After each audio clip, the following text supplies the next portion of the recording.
tuned in to the Andrew Lawton Show. Let's turn to healthcare, though. As you would have heard yesterday, perhaps, Justin Trudeau has decided to go to the provinces and offer up $46.2 billion in new healthcare funding. Now, it sounds really big. This is over the next 10 years.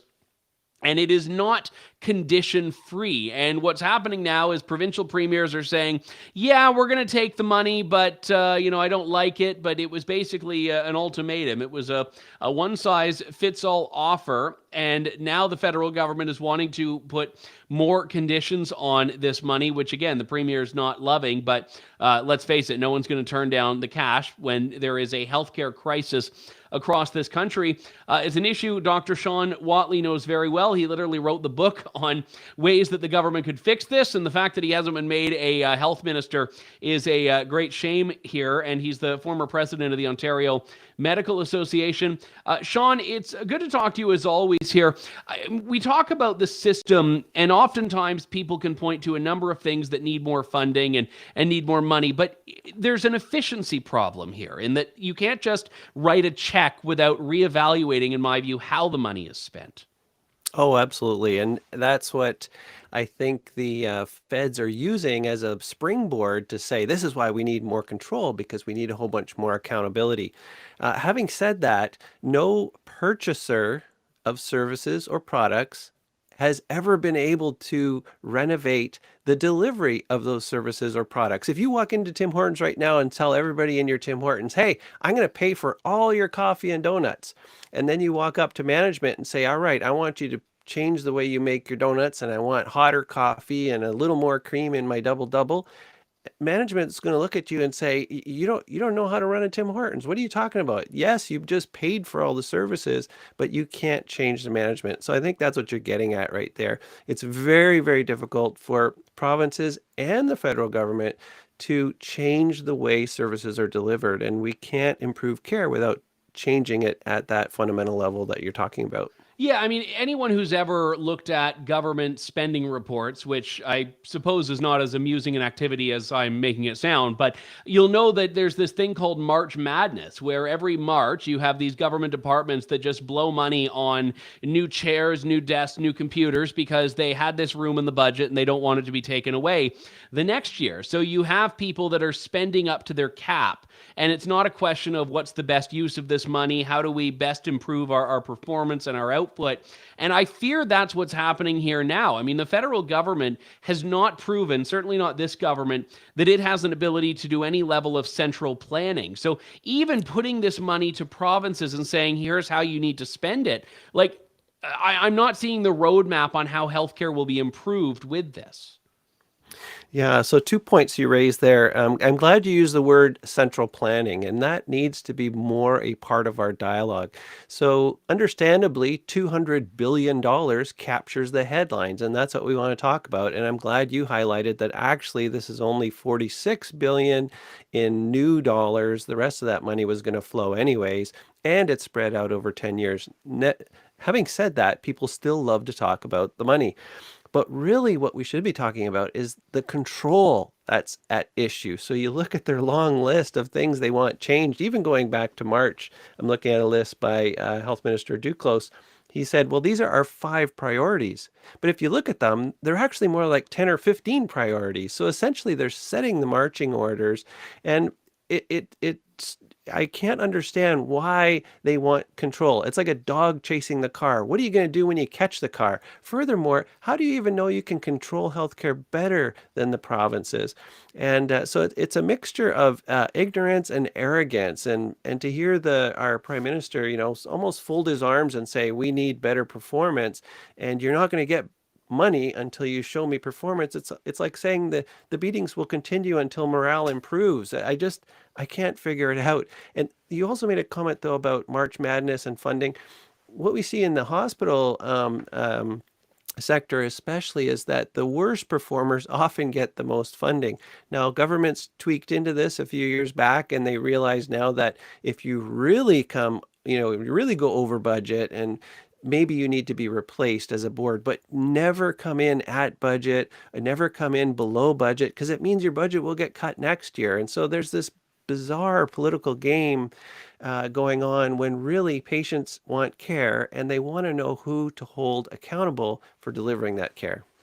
How much latitude do premiers have to be innovative about delivery? I'm not talking about privatization here. I am talking about private alternatives. You can have universal coverage and private delivery. There's nothing, as I understand it, that precludes that.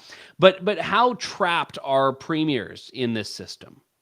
So fantastic question. You're asking like someone who I think ran for a political party, perhaps. Basically, they have almost zero latitude. So if you speak to these ministers of health or minister of long-term care, they say, listen, John, the money's all tied up. It's all tied up in salaries. It's tied up in contract negotiations and collective bargaining agreements. That's the wording I was looking for. And so there's very little wiggle room as far as injecting some creativity in how our system functions by tweaking the way funding flows. Having said that, Premier Ford's recent announcement where he says, we're just going to shift more services outside of hospitals. We've had this shift going on for 40 years. It's a little bit absurd that people are saying, oh, this is terrible. This is the end of the world. No, we're just going to increase MRIs and CT scans in the community like we've been doing for the last 20 or 30 years. Doing that, though, leapfrogs all of the management and the regulatory system that is attached to hospitals. And so for a short time, you'll be able to see innovation on the management side in these non-hospital facilities. So ministers of health can do those sorts of things, but it's very difficult to actually use dollars and be creative like we would hope they could be. One thing I know, and I've been very fortunate. I've had a family doctor my entire life. When my doctor from childhood retired, his daughter took over his practice. And I mentioned at the top of the show that I was just coming off a bout of pneumonia. And I mean, when I called my family doctor, I had an appointment a few hours later. And I know that a lot of people do not have anywhere close to that level of access here. And you are right, because if someone can't get in to see a family doctor, what is it they want to do? They want to go to a hospital. They want to go to an urgent care system. You've got a lot of people in hospital that don't need to be there. And this seems to be this catch-all that no one has really come up with an answer to. Yeah, I'm glad you mentioned privileged access because you're a prime example of someone who has connections and someone who the person at the other end of the line will definitely pick up the phone. And the reason when I was a nobody, they still picked up the phone though. So I don't attribute it to privilege. I just think it's a really good doctor. But carry on. It's all privilege, man. It's all privilege. No, one of the core fundamentals of our system is care regardless of your ability to pay. And it's sort of this beautiful truth that we design our whole system around. But really, the reality is that people who have some sort of access or they know somebody inside the system get better. They are able to get better care for themselves and their family. So the issue of privileged access is key. You also ask, though, about accessing care in different ways. Should the hospital really be the place that we go as a default? And Canada has always had a hospital-based or hospital-centric system. And this flows, 1957, the Hospital Insurance and Diagnostic Services Act. That was the first time we saw this dollar for dollar cost sharing where the federal government said, listen, provinces, we'll pay 50% of whatever you spend in hospitals. And they repeated the same deal with the Medical Care Act, 1966.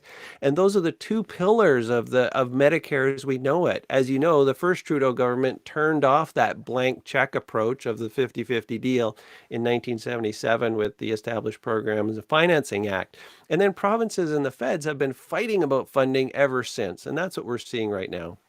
Well, I mean, on mental health care specifically, I mean, I've been very open about my own experiences with mental health challenges, but just looking at it from the system perspective here, I think one of the worst things you can do for a patient who is not in any acute medical situation is to have police pick them up on a mental health call and bring them into a hospital where the resources are already tied up and already stretched thin. And again, I would imagine there's probably a much less costly and better quality alternative out there, but it requires a complete rethink of the system.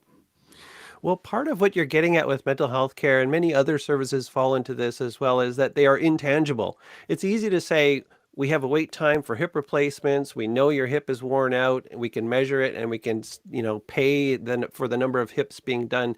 Mental health care is very difficult because James Q. Wilson, Harvard professor, talks about it being more a representative of a coping organization. It's more like education or like Mhm. peacekeeping. When a police officer is out keeping the peace, how can you tell how much peace they're keeping? Can you pay them more if they keep more peace, or punish them if they don't keep peace? Well, peace is a metaphysical concept, and you're getting at that with healthcare as well. How do we know that my advice to you to change your diet or whatever is going to do anything for you 20 years from now, or 40 or 50 years from now? Will it make you live 1 year longer? How do we know that my advice was perhaps ignored and maybe you listened to someone else in your house or your friend or your mom or whatever? And so what you're getting at is the intangible. You're getting into an intangible thing where you hear not everything that can be measured matters, and not everything that matters can be measured. And so now you're talking about something that is very difficult to measure, but it matters a great deal. And so it tends to fall off the budgets and spreadsheets and all these beautiful charts that you see from our health system planners, but we end up in the crisis that we're in right now because of it. So suppose you are the health minister of a province, it doesn't really matter which one, and the government has given you whatever your province's share is of this $46 billion over the next 10 years, which when you break it down over 10 years, plus over 10 provinces and 3 territories, it's not even as huge, it's even less significant an amount. But let's say you're given this. What is the most, in your view, tangible change you could put in place with that money? So you've limited me to just talking about money. Usually I try to answer that question by saying I want to talk about governance first, Well, who's in but let's do charge. both. I mean, let's do both. Okay. How can you most efficiently spend that money, pretending that the current governance restrictions are not there? Okay, so it's usually 3 things I talk about. Number 1, we have to figure out governance. Who's in charge? Right now, Canadians don't know who to hold accountable. Do we hold the feds accountable? Do we hold the provinces accountable? Do we hold our local hospital accountable? Who do we hold accountable for access to care? So that has to be clear, number 1. Number 2, we need to expand core services. So when I talk about core services, I'm talking about life or limb. And that's sort of the fundamental, that's the moral high ground in medicine. Whatever you do, when someone comes in, you have to save life or limb first. Mental health falls in there. It is a life or limb issue. So we need to expand services around life and limb issues. The third thing actually, or the second thing with concrete things that I would change with respect to funding, is to constrict, and this is the part people don't like, to constrict things that are inappropriate. So we have to have a discussion first about appropriateness. Are all the services that we spend money on actually appropriate for the current environment we live in? Right now, medicine can offer far more than anyone ever dreamed it could offer in the 1960s when we were coming up with this public health insurance approach in Canada. And so we've massively expanded what we can do and what we can offer, and then provinces are pressured to keep offering, PET scans or MRIs for anterior knee pain, or you could go on and on with the things that we probably shouldn't be doing. The obviously wrong things are fall under the Choosing Wisely campaign, where they encourage doctors to stop ordering useless tests, but that's only a fraction. We need to have a robust discussion to say, what do we have Medicare for? Is it simply a redistribution program like Roy Romano calls it? He calls it our great redistributive program in Canada. Or is it to provide a safety net for core life and limb issues? So that's where I would focus on expanding those services, contracting the more useless ones. But number 1, we have to get governance fixed up. Yeah, and again, we all get stuck, and you and I have spoken about this in the past, in this very false dichotomy between a Canadian healthcare system and an American healthcare system. I was just listening to a show my friend Mark Stein did, and he just was talking about the difference between the UK system and the French system. They're both completely government funded, but one is vastly superior to the other. So there are degrees of quality within every system, within every permutation and combination here. And, there are things that I think shouldn't be third rail issues. One of them, and again, I'm not even advising that the government does this, but I certainly think there should be a permitted discussion, is having a copay when you go to a clinic or when you go to a family doctor, or perhaps everyone gets, 3 free visits a year. And if you go over that, you have to pay some nominal fee or something like that. But the fact is, there are what I think are ideological people that are resistant to any change whatsoever, and they'd prioritize equality of care over quality of care.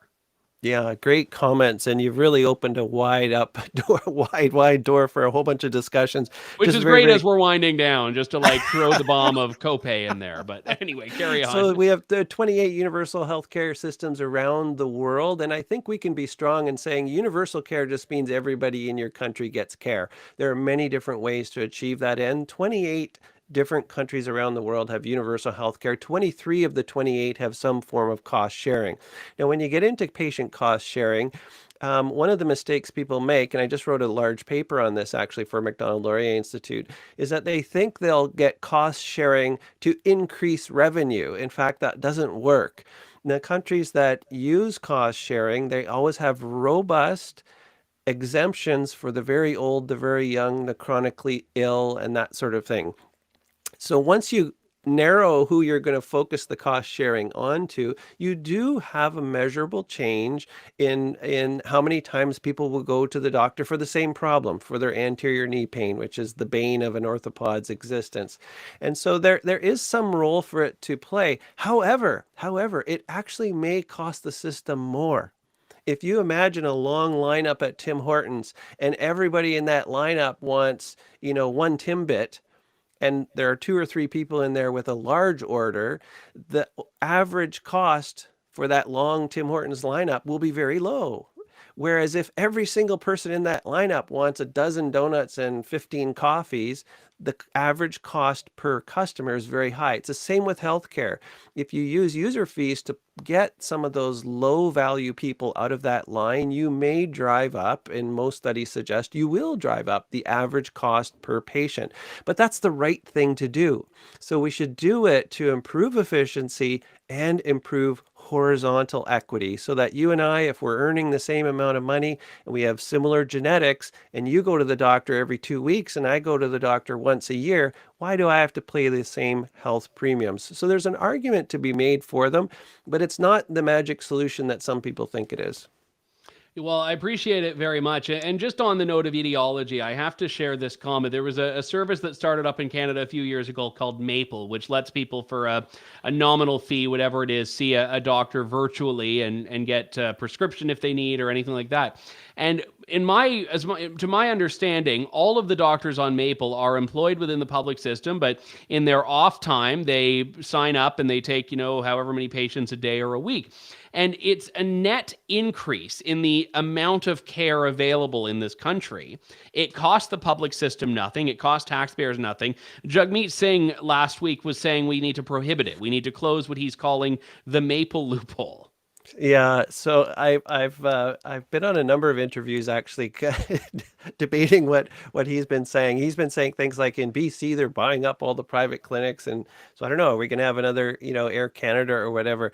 But to your point about increasing access, that's a key point that I think the public really needs to know about. And I'll use a concrete example. So in Ontario, we have a certain number of IVF cycles. So people who can't get pregnant, they want to get pregnant, they go to fertility service and they can get something called IVF, in vitro fertilization. Ontario funds 5,500 of those a year. That number of procedures could support, 5 clinics. A large clinic will do around 1,000 procedures a year. Because Ontario allows private billing for IVF services, infertility services, we actually currently have 13 clinics in Ontario. This is 2020 data. So in other words, people who want their publicly funded IVF services now have clinics much closer to home. We have them far up in the north, all across southern Ontario. So 13 instead of 5 or 6, because we've allowed a greater number of or a blend of public and private billing for IVF. And you have to realize that each one of those clinics hires staff, and they have rent space, and they have equipment. And so not only is it better for patients, it's better for the economy, it's better for the healthcare workforce. So it's better overall. So this book, this fear mongering about any blending at all is just not borne out by the data. Dr. Shawn Whatley, author of the book When Politics Comes Before Patients, Why and How Canadian Medicare is Failing. But he doesn't just come with doom, he comes with a bit of hope and with suggestions. And I think leaders in government should very much heed those. Shawn, always a pleasure. Thanks for coming on today. My pleasure. Thank you. Thanks for listening to The Andrew Lawton Show. Support the program by donating to True North at www.tnc.news.